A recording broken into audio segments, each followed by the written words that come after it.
bora conversar de como ficou a Copa Sul-Americana nessa fase de grupo. No caso, a gente tá na rodada de número 4 das 6 rodadas, né, que tem na Copa Sul-Americana. Então a gente ainda vai ter 2 rodadas, só que já tem muitas novidades aí que a gente pode explorar dentro dessa Copa Sul-Americana com muitas surpresas. Para quem não sabe, eu acredito que todos saibam, a Copa Sul-Americana é como se fosse uma segunda divisão da Copa Libertadores. Mas se engana você se você acha que o pessoal se desfaz dessa competição. Até porque tem muito time aí da América do Sul que esse torneio da Copa Sul-Americana pode ser uma porta de entrada para a Libertadores e também para virar a chave do seu time, já que é um campeonato que, embora ele seja mais fraco, ele também não é um campeonato fácil de ganhar. E os times brasileiros, pelo fato de serem protagonistas na Libertadores, obviamente também era para ser protagonista na Copa Sul-Americana. Só que não é isso que está acontecendo esse ano.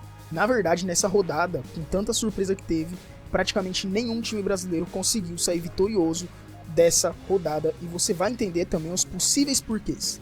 Primeiramente a gente vai falar um pouco sobre os placares, né? A gente tem o Godoy Cruz, que ganhou o seu confronto, a gente tem o Nacional Potosí, que empatou com o Guarani, e aqui a gente tem o time do Vitória, né? O time do Vitória, no caso, ele teve um jogo equilibrado com o Defensa e Justiça. Se você pegar ali o Defensa e Justiça, é um time de meio de tabela, e o Vitória ali é um time que esse ano, acredito eu, que vai brigar ali na parte de baixo da tabela. Então acredito que seja até mesmo aceitável esse placar para o time do Vitória, embora o jogo foi em casa, né? Agora, quando a gente fala sobre o Corinthians, que jogou contra o América de Cali, a gente tem que falar do vexame que o Corinthians deu. Além do América de Cali ter colocado vários torcedores dentro da Neoquímica para assistir aquele jogo e empurrar o time, o América de Cali jogou melhor do que o Corinthians e foi para cima do Corinthians. Poderia até mesmo ter ganho aquele jogo, né, do Corinthians. No início agora do técnico Dorival Júnior, parece que vão começar a cair na real que o problema do Corinthians talvez não é o técnico, né? Na verdade, em boa parte das vezes não é. O técnico ele é somente um paliativo ali para dizer que resolveu o problema. Mas o Corinthians está numa situação bastante complicada e depois a gente vai se aprofundar falando nisso sobre a classificação. O Lanús ganhou do Melgar, o Cerro Largo ganhou da Universidade Católica. O Puerto Cabello, ele simplesmente goleou o time do Vasco. E esse foi o jogo que mais marcou essa rodada. Porque o time do Vasco, cara, ele simplesmente tomou esse chocolate para um time que não era nem para estar se classificando, né? O time do Vasco é um time de grande investimento em comparação ao time do Puerto Cabello. Esse time do Puerto Cabello já jogou contra, por exemplo, times como São Paulo alguns anos atrás e dá para ver a diferença técnica, mas dessa vez o time do Vasco tomou uma goleada muito grande. E isso entra no que eu tô falando. Os times brasileiros na Sul-Americana estão subestimando muito os times estrangeiros. E não é à toa que nessa rodada praticamente nenhum time brasileiro conseguiu sair vitorioso. Você viu que já teve o Vasco que foi até goleado. E aí a gente vai então pro Cruzeiro, que empatou contra um time que, cara, o orçamento é muito diferente. A gente tem que pensar sobre isso. O Grêmio também empatou. Então quer dizer, tanto o Grêmio, tanto o Cruzeiro que empatou contra times que são pequenos em seus países, é muito complicado quando a gente pensa na grandeza desses dois grandes times que já até mesmo ganharam um título mundial, né?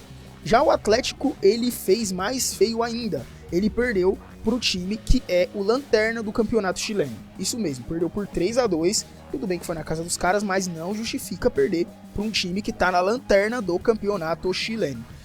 Dito isso, a gente encerra aqui a questão dos jogos dessa rodada e a gente vai falar então sobre as classificações, né? O grupo A não tem nenhum time brasileiro, né? Tá ali um confronto entre aspas bem equilibrado entre Guarani, Independiente, Nacional Potosí e Boston River. Quando a gente pega o grupo B, que é o grupo do Vitória, ainda existe uma chance de classificação do time do Vitória, mesmo sem nenhuma vitória na Copa Sul-Americana. Mas, né, vamos ver como é que vai ser os próximos jogos aí do time do Vitória. E enfim, já quando a gente fala do grupo C, que é o grupo do Corinthians, o Huracan e o América de Cali já tá praticamente classificado. Se o Corinthians se classifica em segundo lugar. E provavelmente o Corinthians ele vai pegar um time da Libertadores. Você não se surpreenda se o Corinthians pegar o Flamengo na próxima fase da Sul-Americana, caso passar. Porque o Flamengo também tá ameaçado na Libertadores. E aí a gente vai ter uma grande surpresa que nem a gente esperava nesse ano no futebol, né?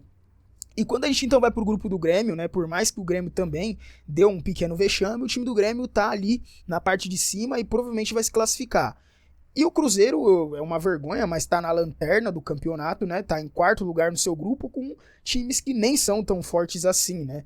E quando a gente passa para os grupos mais abaixo, a gente tem o time do Vasco, que a chance de se classificar ela também é grande, mas que tomou uma goleada pro Porto Cabello, cara. E o Atlético, que por mais que foi ali derrotado por um time que era a lanterna do campeonato chileno, tá ainda líder do seu grupo. Bom, conclusões que a gente pode tirar sobre isso os times brasileiros precisam urgentemente parar de melindre e começar a dar atenção nessa Copa Sul-Americana.